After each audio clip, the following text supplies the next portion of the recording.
Hola chicos, muy buenos días a todos. Les damos la más cordial bienvenida a nuestra cuarta sesión. Hoy nos acompaña desde Bogotá, Colombia, la enfermera Sandra Cristina Corso Mariño. Ella es coordinadora del Laboratorio de Simulación Clínica de la Universidad Antonio Nariño. Eh, Le voy a ceder la palabra y para ya iniciar, que nos hable un poquito más sobre ella, recordarles que al final pueden hacer sus anotaciones, sus preguntas y al final le pueden externar todas sus dudas, va a haber un espacio.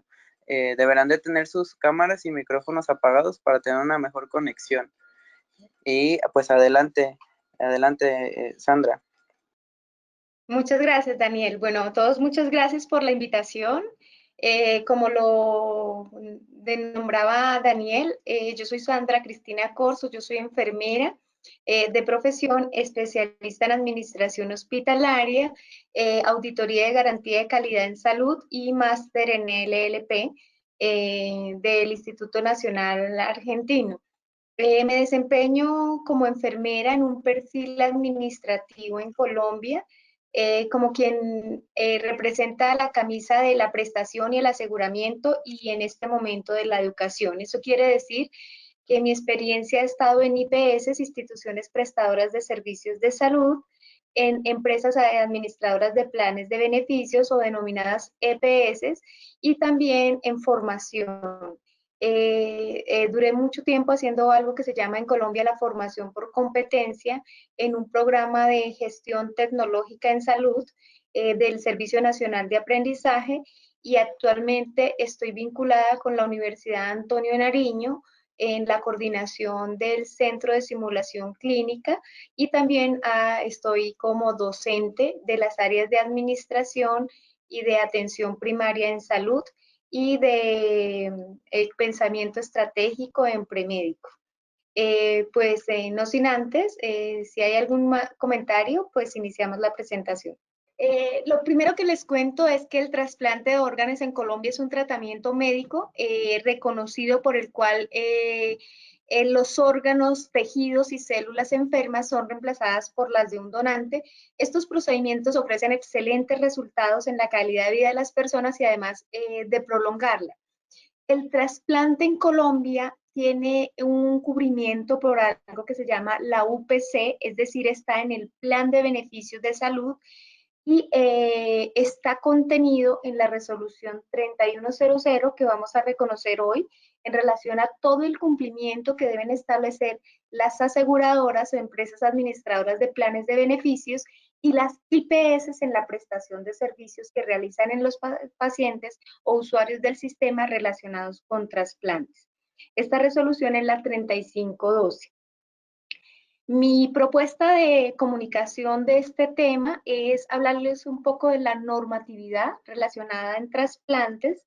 También entraremos en el tema de cubrimiento, identificando cómo se maneja en el plan de beneficios en Colombia.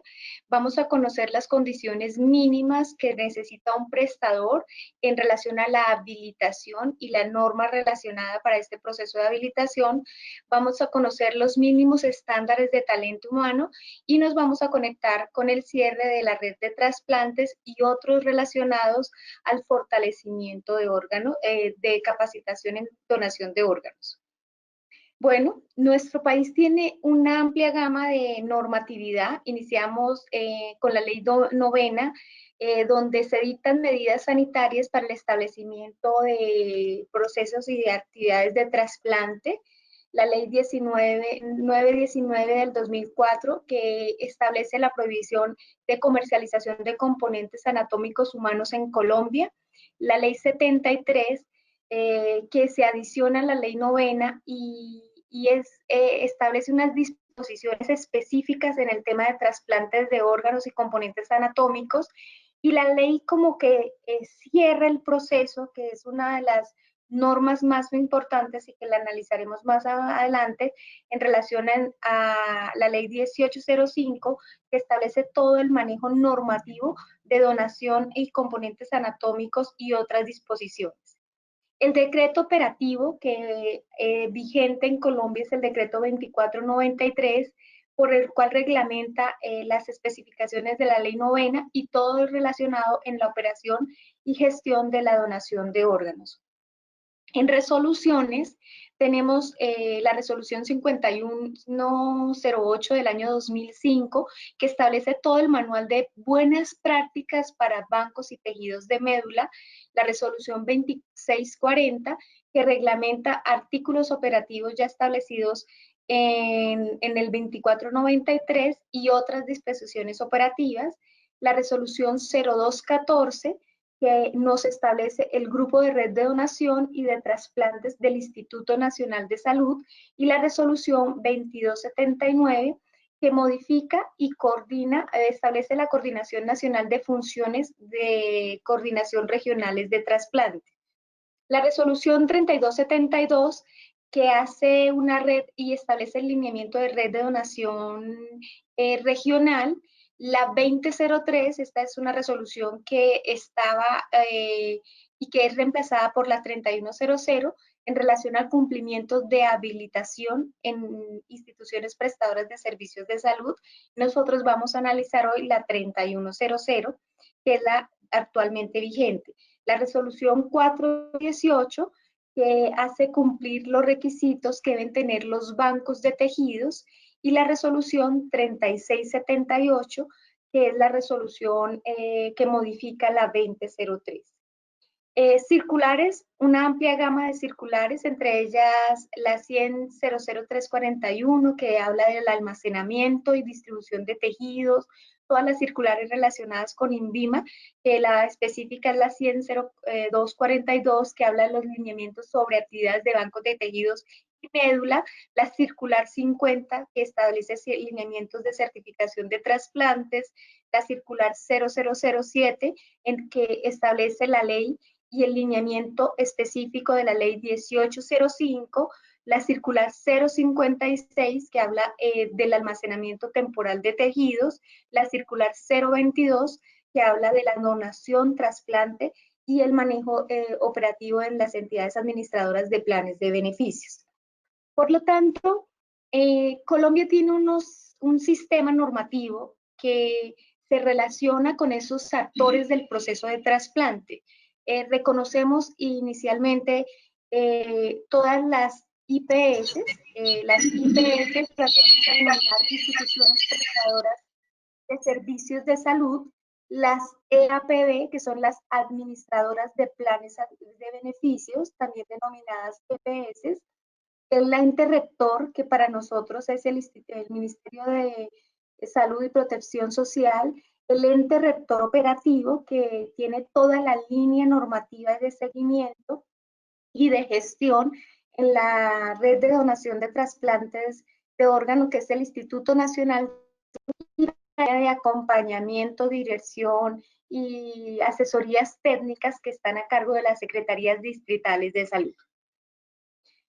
Actualmente está la circular 0022, que establece un lineamiento de para las entidades de planes de beneficios, EAPB, y los actores relacionados con el plan o el proceso de red de donación de trasplante.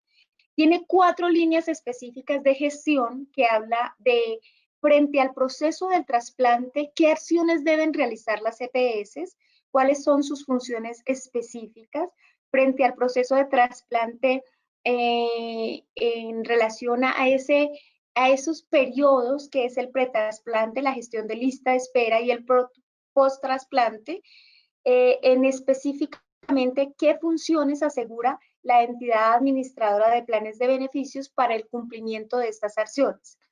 Y el procedimiento administrativo propio de la EPS, es decir, quiénes son los responsables, cómo se hace el seguimiento de cumplimiento, tener el tema de seguimiento de las tasas o verificación de las tasas de trasplantes efectivos, la participación en reuniones de donación y trasplante, como ese cumplimiento en la capacitación continua, el cumplir con los estándares de calidad que establece el Instituto Nacional de Salud y está registrado en la red de trasplantes del Instituto de Salud.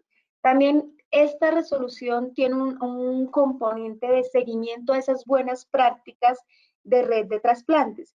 El Instituto Nacional de Salud en Colombia solicita a las EAPB, empresas administradoras de planes de beneficios, diseñar e implementar las rutas para el pago de los servicios del proceso de donación y trasplantes. Y este es objeto de seguimiento por los entes de control y por el instituto y por el ministerio. Y imparten el crecimiento de esa tasa efectiva de trasplantes. Como antecedentes y resumen, entonces hablamos de ese decreto 2493, que es la línea operativa, la circular 068, que nos documenta, implementa todos esos criterios de donación de tejidos y estandarización de procesos a nivel regional. En el 2016, en Colombia se hizo una revisión de criterios de asignación por parte del Instituto Nacional de Salud y sobre todo con esa vigilancia del Instituto de Evaluación de Tecnología. Un impacto en la ley 1805. ¿Qué complementa esa ley 1805? Primero, reconoce a ese Instituto Nacional de Salud, que es la máxima autoridad administrativa en estructura y organización de red de donación de trasplantes de órganos y tejidos en Colombia. También que el instituto definirá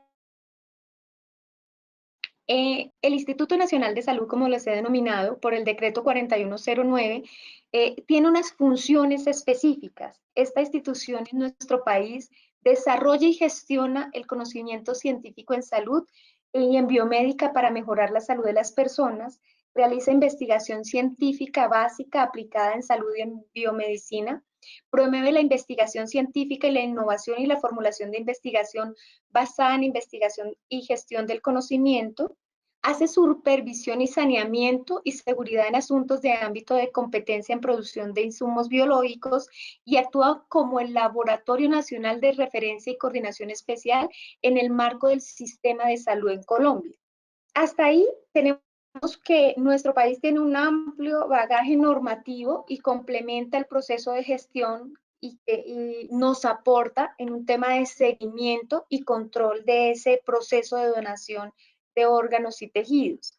Pero ¿cómo nos cubre el plan de beneficios? Cuando digo cubrimiento del plan de beneficios, es que Colombia tiene un proceso y una norma para decir cuáles son esos beneficios a los que tenemos derecho si estamos afiliados en el plan de beneficios. Como antecedente les cuento que Colombia hizo un proceso que se llama homologación del plan de beneficios y llevó a tener al mismo nivel a dos regímenes que existen en Colombia, que se llama el régimen contributivo y el régimen subsidiado. El régimen contributivo es el régimen que tienen las personas que están laboralmente activas y que se denominan como que tienen capacidad de pago.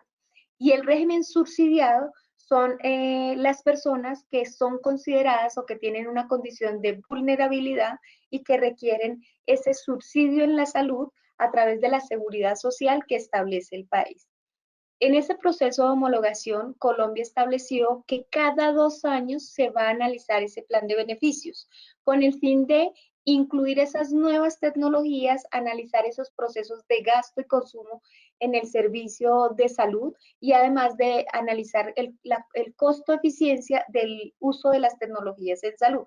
Nuestra resolución vigente, la 3512 del año 2019, esa resolución contiene 2 anexos técnicos que incluyen todos los procedimientos en que están incluidos en el plan de beneficio y a los cuales tiene derecho los colombianos, y el anexo técnico número 1, que son todos los componentes o relacionados a los medicamentos que cubre el plan de beneficios en salud. En esa resolución les hago un pequeño resumen de cómo se cubre el trasplante. Entonces, los órganos y tejidos que están autorizados por la resolución son, en trasplante de órganos, son riñón, hígado, corazón, páncreas, pulmón, intestino y multivisceral.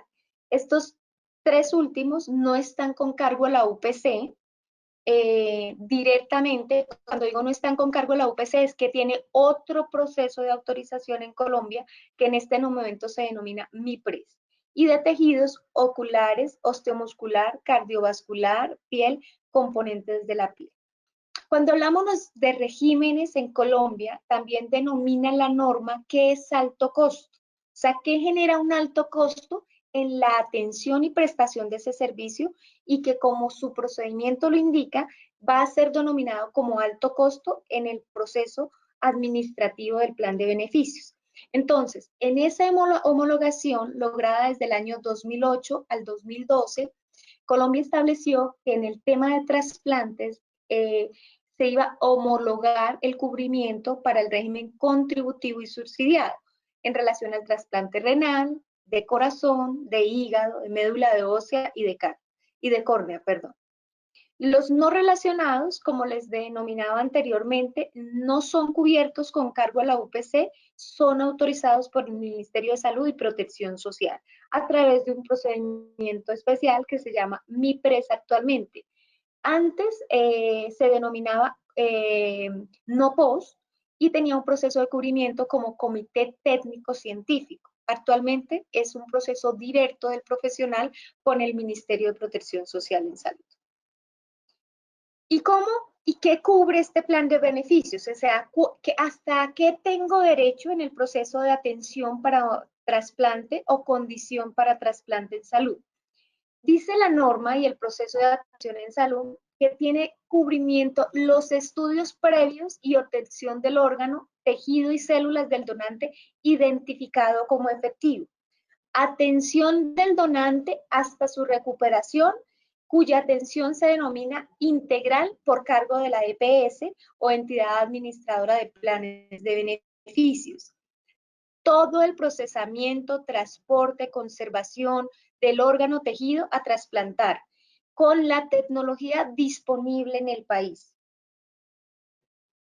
Trasplante propiamente dicho en el paciente, preparación del paciente y atención y control post-trasplante, tecnologías de salud y los servicios necesarios durante el trasplante, los medicamentos según el anexo técnico número 1 de la resolución 3512.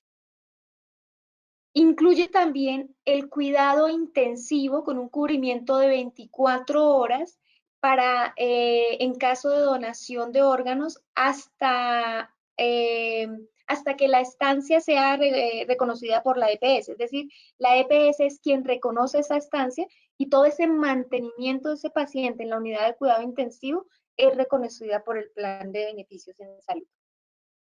Es importante hacer aquí una aclaración. Los estudios no realizados, o sea, no efectivos, para donantes no efectivos, por ejemplo, los familiares que no son donantes efectivos, no son cubiertos con el plan de beneficios. Pasan a ser servicios no POS y deben ser autorizados por otro proceso del Ministerio de Salud y Protección Social. ¿Cuándo se autoriza y cuándo empieza el cubrimiento por el plan de beneficios? Cuando el donante es el efectivo. Mientras tanto, tiene un proceso de no POS o no cubrimiento por el plan de beneficios. Es importante que entendamos que es una actividad inherente a los estudios previos de la obtención de órganos o la búsqueda, y es todas esas acciones, actividades, procedimientos e intervenciones que realiza el sistema de salud en la búsqueda del donante efectivo. Los trasplantes de órganos diferentes a los relacionados se financian con recursos diferentes a la UPC. Hasta aquí hemos visto el tema de normatividad y cubrimiento del plan de beneficios. A partir de este momento vamos a ver qué requiere un prestador o una IPS para habilitarse y cuál es la norma que le permite hacer ese proceso de habilitación para prestar el servicio de trasplante. Entonces, lo primero que reconocemos es que la resolución 3100 del 2019 establece la infraestructura requerida en el Sistema General de Seguridad Social en Salud para la prestación del servicio de trasplante. Y hablamos de algo que se llama la habilitación. En Colombia se conoce como los estándares de cumplimiento. Y esos estándares son los mínimos requerimientos que requieren las IPS para prestar el servicio el cual están ofreciendo a los usuarios. En el caso de trasplante, nos piden una dotación específica relacionada con el tipo de trasplante, la especialidad, el requerimiento específico en esa dotación. Procesos prioritarios asistenciales se hace relación a todo lo que hace referencia en capacitación, área y proceso para prestar el servicio. La mínima infraestructura, y es que requieren esa infraestructura, área, dotación, equipos, medicamentos y dispositivos médicos e insumos relacionados para el proceso de trasplante, todo el manejo de registros clínicos e historia clínica que requiere el proceso de atención y la interdependencia. La interdependencia de servicios está relacionada con esa capacidad para poder resolver cada una de las solicitudes que tiene el paciente en el proceso de atención. Por ejemplo, en un servicio de urgencias que tengamos interdependencia con el laboratorio clínico, con imágenes diagnósticas, con la unidad de cuidado intensivo, con el área de hospitalización, etc. También en esa habilitación de servicios nos hace un seguimiento a esos servicios de hospitalización. Por ejemplo, para paciente crónico o con ventilador, que va a ser la condición de un paciente en proceso de trasplante, se requiere, de acuerdo a esa especificidad, perdón, si es de neonatal, pediátrico, adulto, y esa correlación de servicios con el área quirúrgica. También hablamos de algo que se llama la modalidad intramural, y es que en esa red de atención y proceso de infraestructura se requieren procesos de comunicaciones de doble vía, conectividad. ¿Para qué? Para que tengamos una adecuada comunicación con la red de donación y trasplantes que existe en este momento en el país. En esta requisitos de habilitación, es importante que conozcamos que nos pide la red y el proceso tener un certificado vigente de buenas prácticas para el manejo de bancos de tejidos expedidos por la autoridad competente. Debemos tener una autorización para ingreso al país de todos los órganos y tejidos que están autorizados, y eso está manejado por un banco de tejidos, y el registro de temperatura, preservación, almacenamiento, etcétera, de tejidos. Es así, con este ejemplo, como aparece la resolución 3100, en la cual es muy específica en las solicitudes que hace para los servicios. Entonces, acá les pongo un ejemplo. Por ejemplo, para las instituciones que realizan trasplante de células progenitoras o hematopoyéticas a pacientes adultos o pediátricos, entonces nos pide que especifiquemos si contamos con la mínima dotación, por ejemplo, con bombas de infusión, monitoreo, oxímetro, aspirador, tensiómetro, fonendoscopio, disponibilidad de ese servicio con monitoreo de presión invasiva, monitoreo de transporte, equipos de rayos X, bomba de nutrición enteral, cabina, y todo el tema de modalidad de telemedicina. En relación a talento humano, como ese reconocimiento a ser el componente más importante de la prestación de un servicio de salud.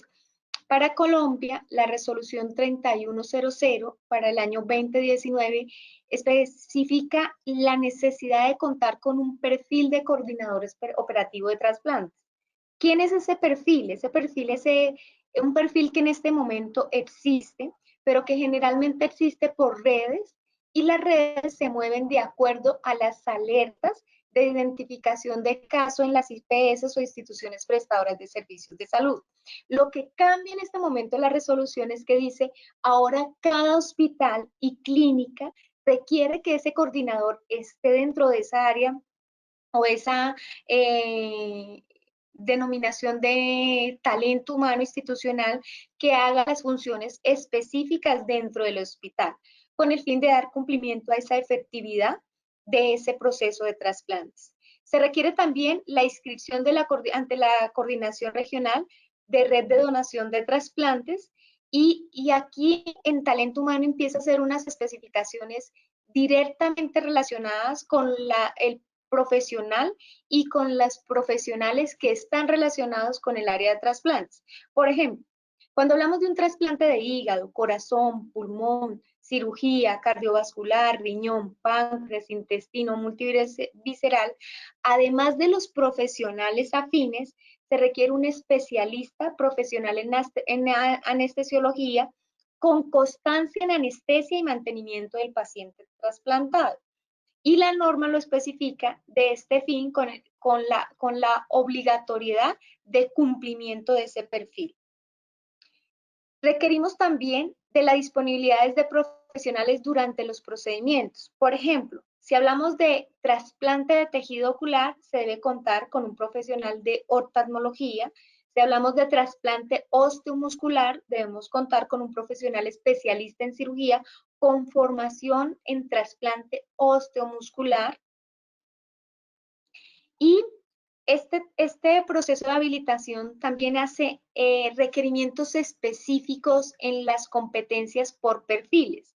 Es decir, si hablamos de un auxiliar de enfermería o técnico o tecnólogo en auxiliar de enfermería, debe tener capacitación y competencia en el área de trasplante, igual para el profesional en instrumentación quirúrgica, coordinador operativo de trasplantes, que previamente ya les expliqué que es un nuevo perfil, pero que la norma en este momento lo cambia a que sea institucional, es decir, cada hospital debe tener ese perfil operativo, un profesional en medicina o enfermería para el apoyo de esa coordinación. Estos dos perfiles, ¿en qué se diferencian? Uno tiene más el proceso operativo de acompañamiento, de asesoría en familia, y otro tiene más el proceso de gestión administrativa que requiere el proceso de trasplante. Además de todo eso anterior relacionado con el Daniel Tumaro, se requiere la coordinación operativa con constancia de asistencia a acciones de formación continua. Es decir, que el proceso requiere actualización en el manejo, atención, norma, proceso, la red, las actividades de gestión, el proceso para los usuarios, los procesos de autorizaciones, etcétera, en relación al trasplante. Los profesionales de medicina con especialidad quirúrgica para trasplante de órganos deben contar también con asistencia a acciones de formación continua. Es decir, que cada año debe tener unos mínimos de horas que se actualice el proceso de formación. En relación a registros clínicos, ¿qué se evalúa o a qué se le hace auditoría continua al proceso de trasplantes? Primero, en relación a la historia clínica del donante, a todos los resultados de esas pruebas serológicas, inmunológicas y sobre todo su registro completo y de calidad en esa historia clínica, a todos esos criterios que tuvieron en cuenta para la asignación del órgano con respecto a la lista de espera y a la prioridad de esos pacientes que estaban activos en ese momento de la asignación del trasplante por EPS. Todos sabemos que el proceso es donde se identifica el caso, se notifica cuáles son los compatibles, identifica el asegurador y ese proceso de respuesta efectiva que tuvo ese asegurador y prestador para la asignación del órgano. En eso también, en relación a esos registros clínicos, la privacidad y manejo de la información donante-receptor, en Colombia no se especifica que deba ser de conocimiento. Los registros del receptor del tejido trasplantado para su trazabilidad y seguimiento, y la historia clínica del receptor trasplantado que tenga específicamente los registros de los procedimientos realizados, de las intervenciones, autorizaciones y procesos realizados por la entidad administradora de planes de beneficios y por la IPS donde se realizó la atención. En esto también, en la interdependencia de servicios, acordémonos que esa interdependencia de servicios está relacionada con esa resolutividad que requiere el usuario. O sea, si un usuario requiere pruebas, garantía de esas pruebas, Colombia, para el tema de laboratorios clínicos, establece primero la atención 24 horas para pruebas de inmunología en trasplantes y sobre todo para el procesamiento de esas muestras. Y Entramos a la red de donación. La red de donación en Colombia sí es una de las redes más reconocidas en Latinoamérica, no solamente por el tema de reporte, sino calidad de información. Estamos, como inicialmente lo decía, normados por el decreto 2493, establecido por el Ministerio de Salud y Protección Social, que establece todo el proceso de donación y trasplante de órganos. En Colombia se encuentran habilitadas 26 clínicas y hospitales con programa de trasplantes inscritos a esta red. ¿Cómo está distribuida esta red de donación y trasplantes? Tenemos 6 regionales. Las regionales, como lo identifica, están denominadas primero por como la dirección y direccionamiento. La regional 1 está constituida por Bogotá, Cundinamarca, Tolima, Boyacá, Casanare, Meta, Caquetá, Bichada, Vaupés, Guaviare, Guanía, Putumayo y Amazonas. La regional 2 está constituida por Antioquia, San Andrés, Providencia, Chocó, Córdoba y Caldas. La regional 3 por Valle del Cauca, Risaralda, Quibdó, Cauca y Nariño. Regional 4, Santander, norte de Santander, Cesar y Arauca. La regional 5, Atlántico, Magdalena, Guajira y Casanare. ¿Y qué funciones tienen esta red de donación de órganos? Primero, establecen la organización interna y el manual de funciones de cada una de esas regionales. Implementan el sistema de información de la red en cada regional y luego lo soportan a nivel central en la regional Bogotá. Determinan la asignación de sus componentes anatómicos con base a los criterios establecidos por la ley 1805. Emiten conceptos, certificados, efectos de ingreso y salida de órganos y el proceso que se estableció en cada regional. Vigilan y controlan la gestión efectiva de esas coordinaciones regionales. Coordinan con el Ministerio de Salud y las entidades territoriales.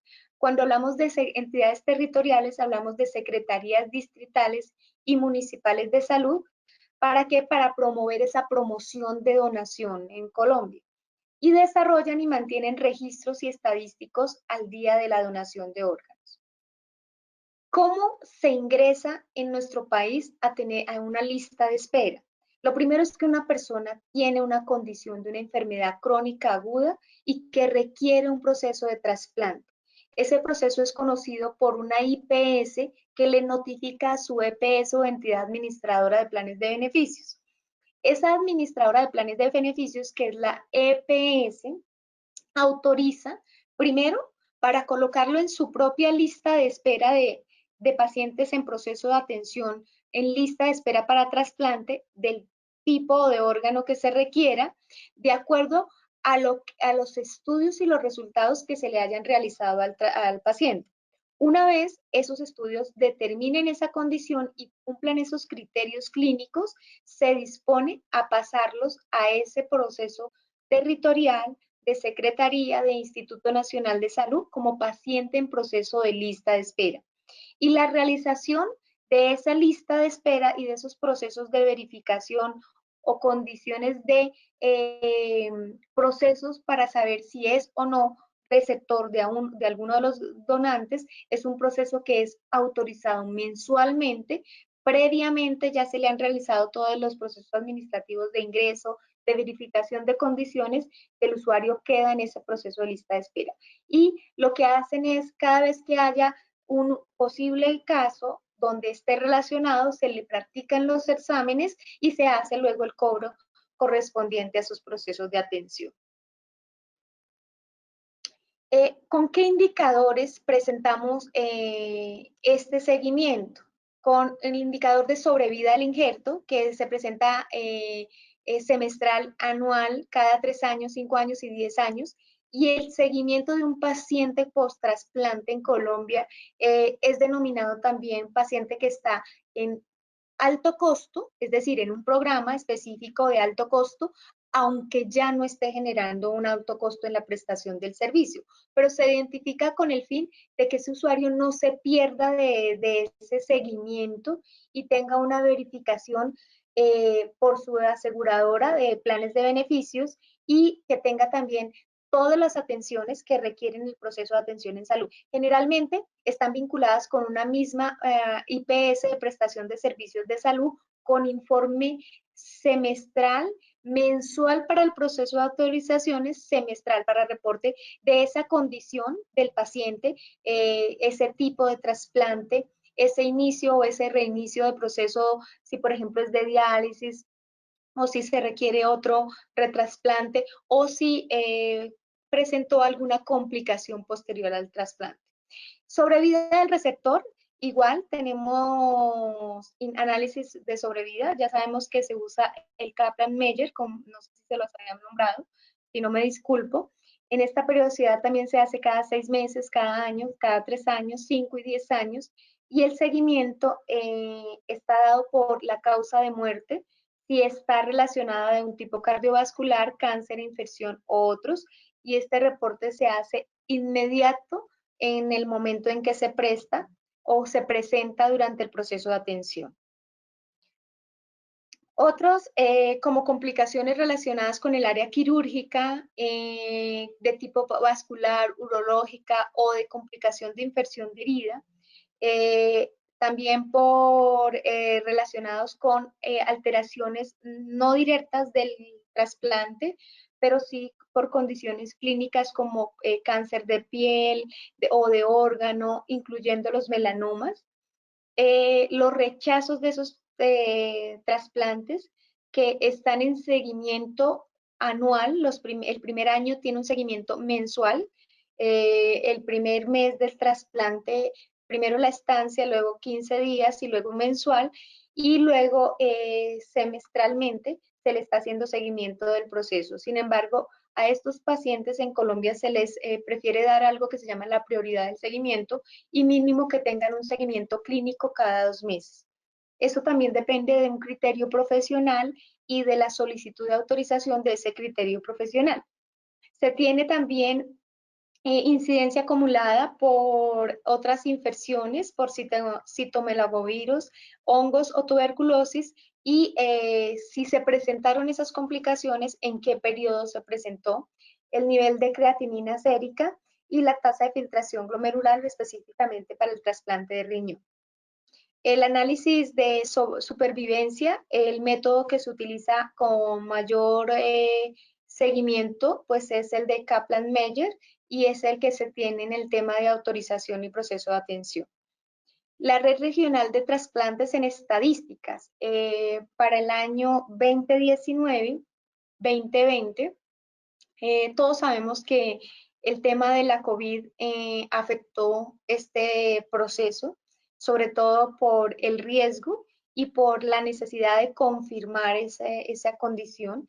Sin embargo, la red sigue funcionando, el proceso sigue realizando trasplantes, sí se hace la verificación y la afectación sí se ha dado en relación a una disminución de esa efectividad de la red frente a la prestación. Tal vez la regional que menos efectos ha tenido sí es la regional número 1, Bogotá, pero el resto sí hemos tenido efecto de la pandemia en el número de casos y en el proceso de atención de trasplantes. ¿Cómo se ha comportado ese número de trasplantes por tipo de órgano actualmente en Colombia? Para el año 2019, perdón, se realizaron con donante cadavérico 366 trasplantes y con donante vivo 82 trasplantes. Para el año 2020, en lo que se lleva de este proceso, se han realizado trasplante de riñón 197 trasplantes con donante cadavérico y con donante vivo 54. Esto nos ha dado una disminución del 44% en un cambio porcentual. El trasplante de hígado se han realizado para el año 2019 91 con donante cadavérico y con donante vivo 18. Para el año 2020 se han realizado 53 con donante cadavérico y con donante vivo 33. El de corazón 37 respectivamente, con donante cadavérico, y para el año 2020 33. El de mayor impacto, pues sí ha sido el de riñón, que se presenta pues una gran disminución en el número de trasplantes. ¿Cómo se han comportado otros trasplantes? Vemos esa disminución con respecto al año 2019 en trasplante de córnea y esclera y en los trasplantes de progenitores hematopoyéticos. Sin embargo, la política de atención integral continúa siendo el proceso y la autorización de estos trasplantes en Colombia. Aquí, para contarles un poquito en el tema de seguimiento.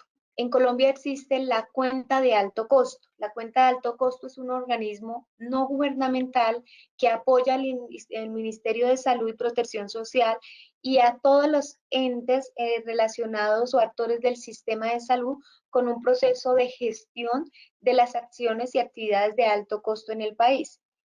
Este estudio de la situación de trasplante renal fue publicado en julio del 2020 y tiene el corte a 2015 en Colombia, y es cómo se comportó la resolución 2463. Esa resolución tiene que ver con el seguimiento de la insuficiencia renal crónica en Colombia, y dentro de esa insuficiencia renal crónica está la información de los pacientes que están en estadio número 5, 4 y 5, que son los pacientes que son candidatos al trasplante, y los pacientes que han sido o están trasplantados en ese momento o en esa foto en el país.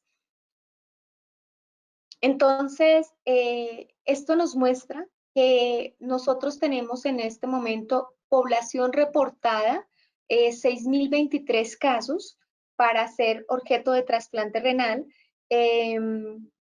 Para hacer población con trasplantes vivos al final de reporte, tenemos actualmente 5.896, y durante ese periodo, es decir, durante el corte que fue al año 2005, la cuenta empezó a operar en Colombia en el año 2010 y el reporte está dado para el año 2015, o sea, durante esos 5 años se presentaron 127 fallecimientos, y la población trasplantada durante esos 5 años en Colombia para órgano riñón fueron de 572 casos. ¿Cuántos usuarios tenemos con enfermedad renal crónica reportados por cuenta de alto costo?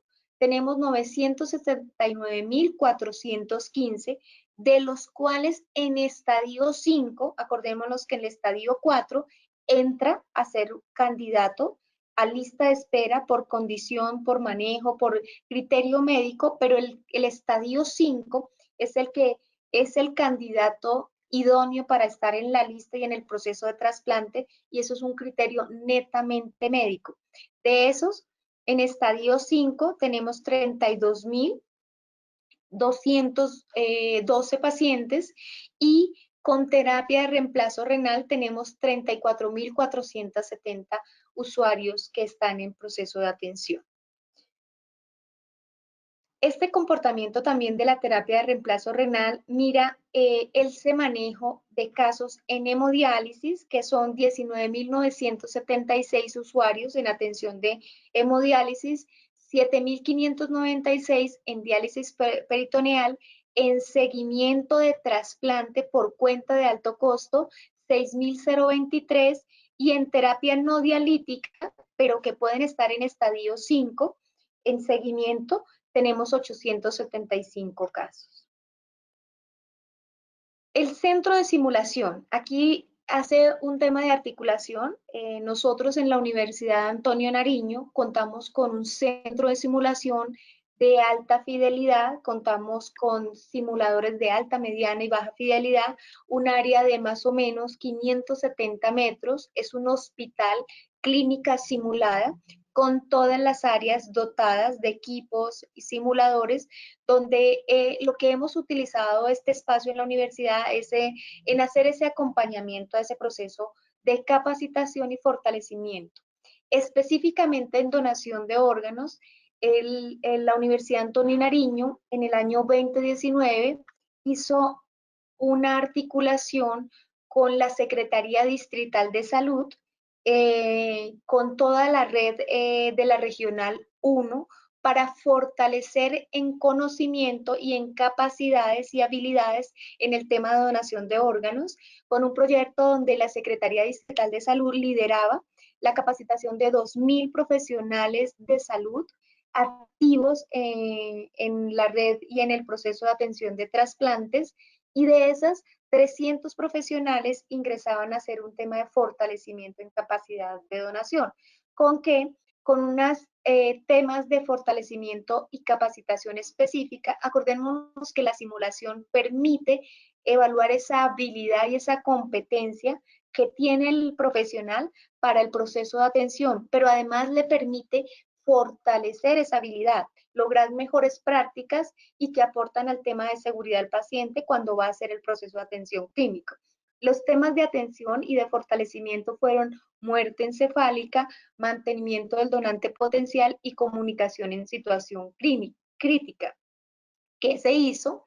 Se hizo una programación durante el segundo semestre 2019, donde se les programó por grupos específicos, y esos grupos específicos presentaban las 3 estaciones y atendían casos simulados y hacían todo el tema de fortalecimiento de donación de órganos. También se contó con 50 médicos internos de la Subred Sur. En Bogotá tenemos 4 subredes. La idea era fortalecer a esa red, Subred Sur, por el número de casos que se presentan también, por un tema institucional que ellos tenían.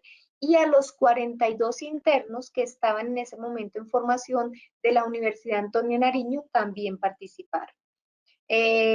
Todas las evidencias están relacionadas con cada una de las sesiones, que se participaban no menos de 35 personas, donde se dividían en los 3 grupos, 3 espacios simulados donde se les hacía todo el fortalecimiento.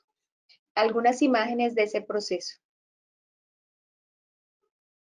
Y creo que hasta ahí, y muchas gracias.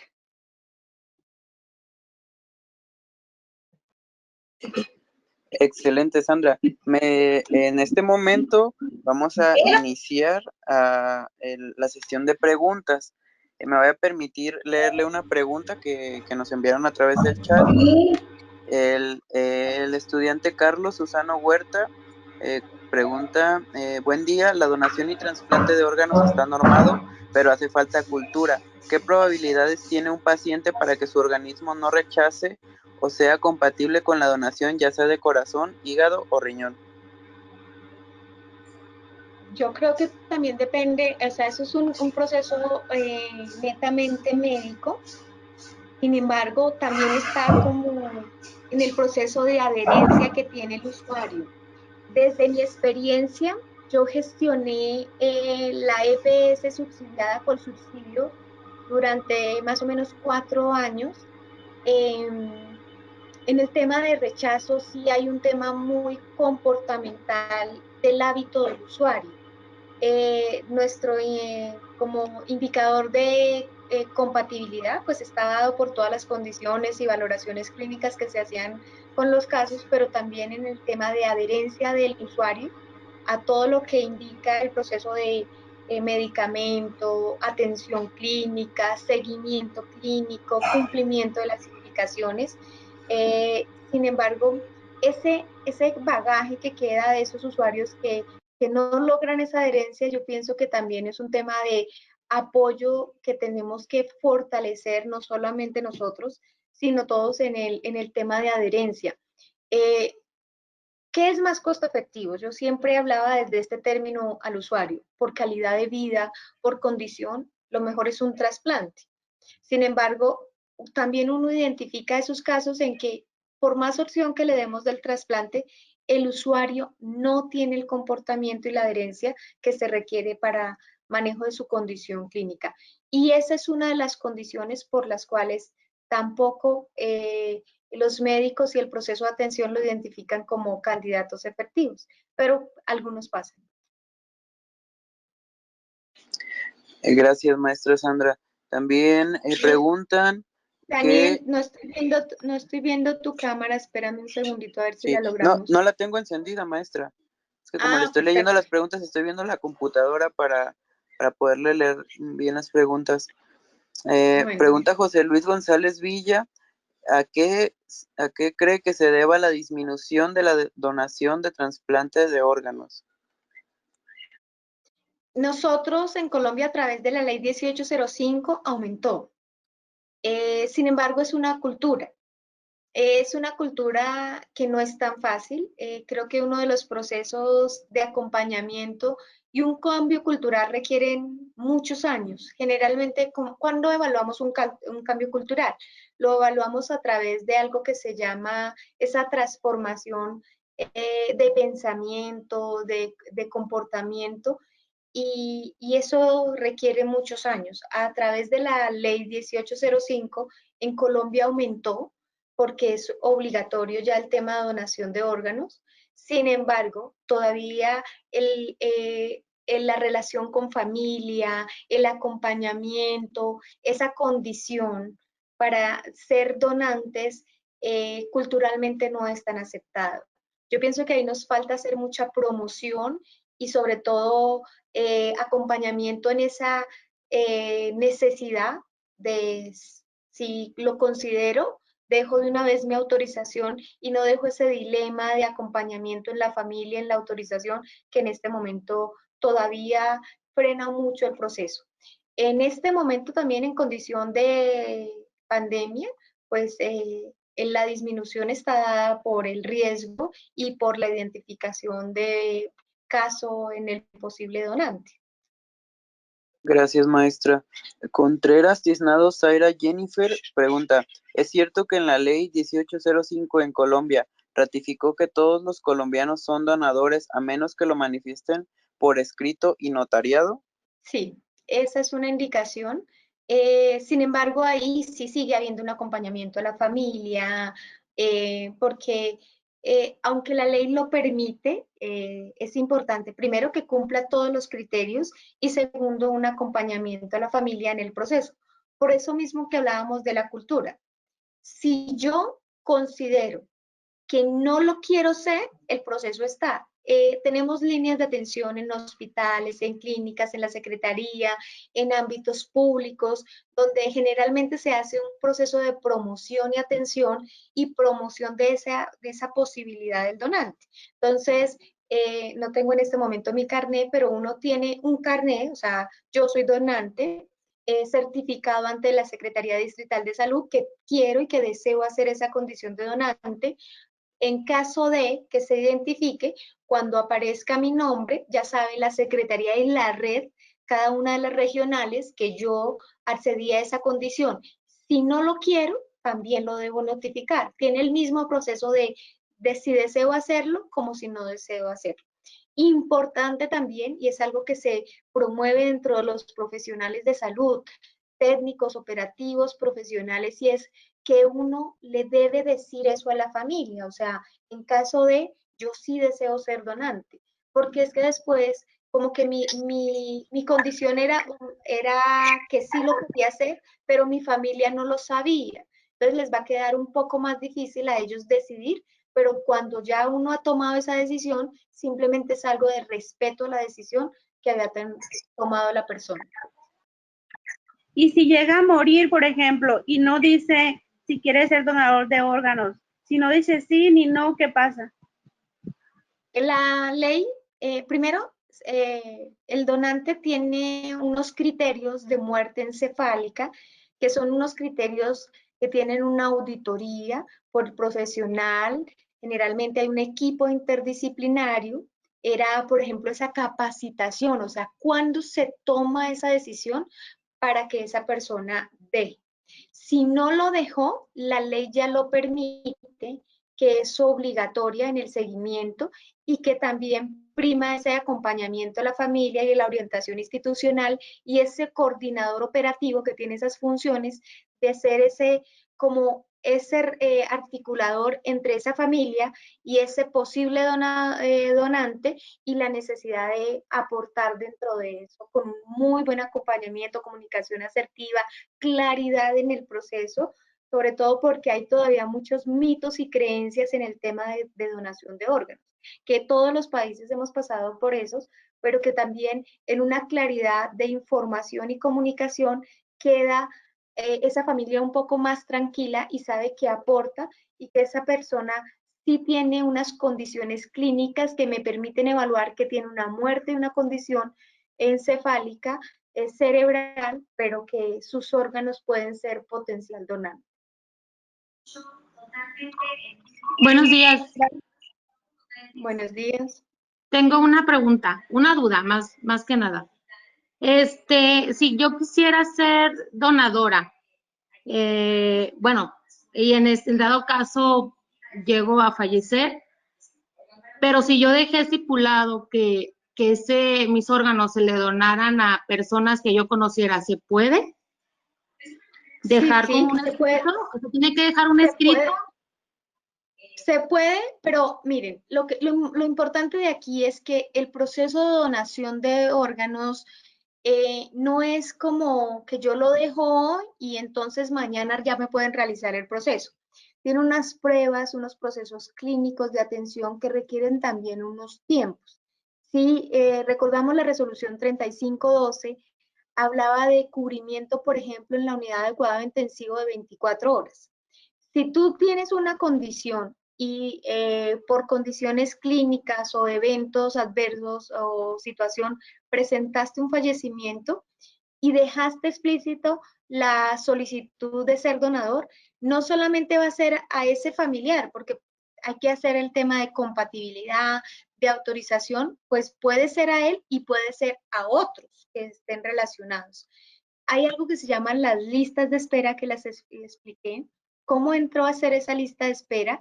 En esa relación de órganos y tejidos hacemos las pruebas de compatibilidad y de acuerdo a esas pruebas de compatibilidad se sacan las posibles opciones de donación de esos órganos. Pero en Colombia ya es obligatorio.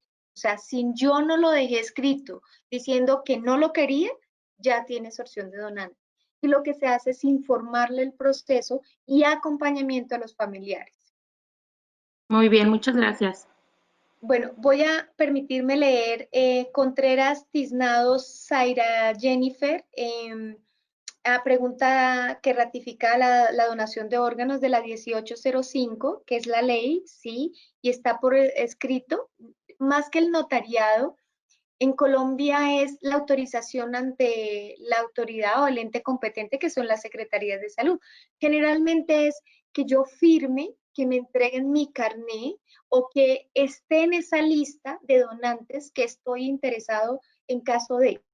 Esas listas se actualizan periódicamente, pasan a ser unos listados censales en donación o en donantes que han hecho esa autorización para el Sistema General de Seguridad Social en Salud.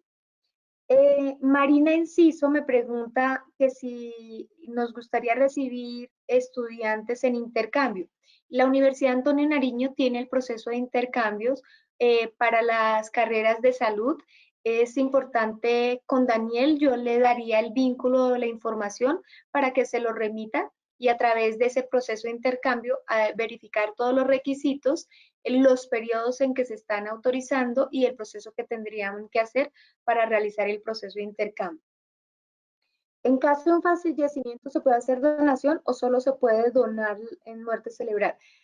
Lo había aclarado en algo atrás de las afirmaciones y es, acordémonos que hay varios órganos que son posibles opción de donantes. Entonces, en esa atención integral que tiene el plan de beneficios en Colombia, es que ese paciente sigue siendo atendido aún en esa condición mientras se especifica el proceso y se hace todos los procedimientos de donación de órganos. El plan de beneficios que está resumido en la resolución 3512 nos decía ¿Cuáles eran esas intervenciones? Y era desde el diagnóstico del donante hasta la atención y el manejo posterior del donante, con todas esas reglamentaciones o indicaciones de la calidad y el proceso de atención de salud. Excelente, maestra. Chicos, ¿alguna otra pregunta que tengan acerca de donación y trasplantes? Carlos, maestra, tocaba un tema importante que es la cultura de donación. ¿Cómo es este tema de la cultura de donación allá en Colombia?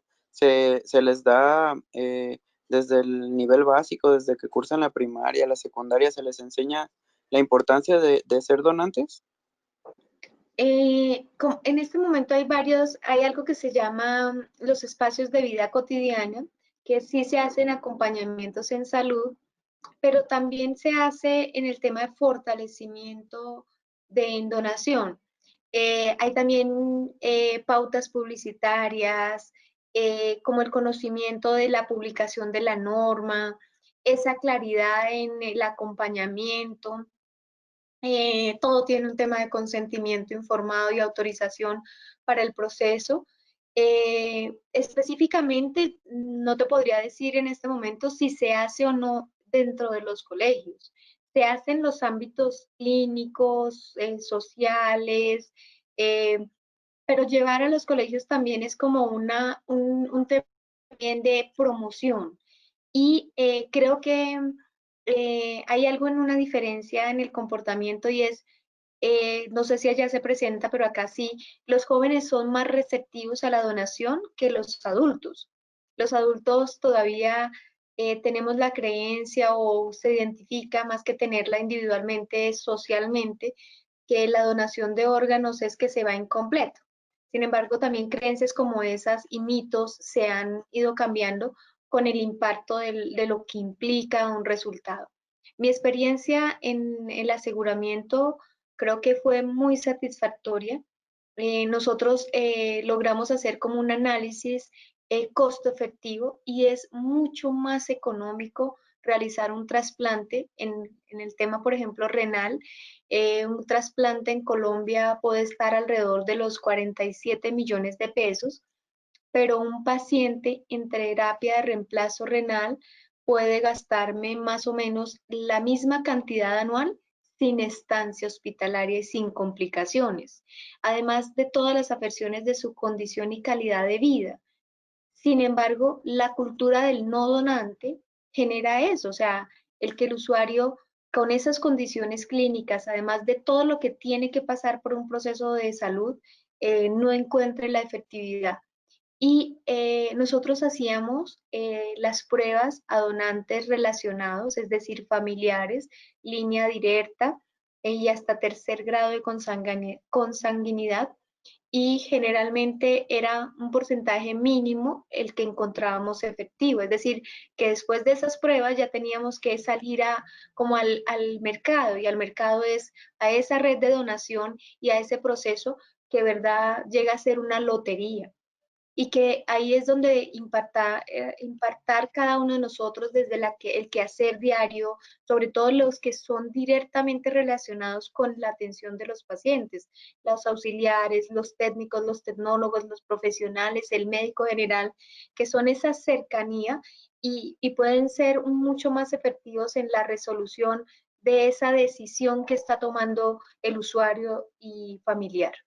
Entonces, es ahí donde estamos impactando también y sobre todo con los resultados. O sea, Colombia ha mejorado un sistema de información. Yo les contaba de la cuenta de alto costo.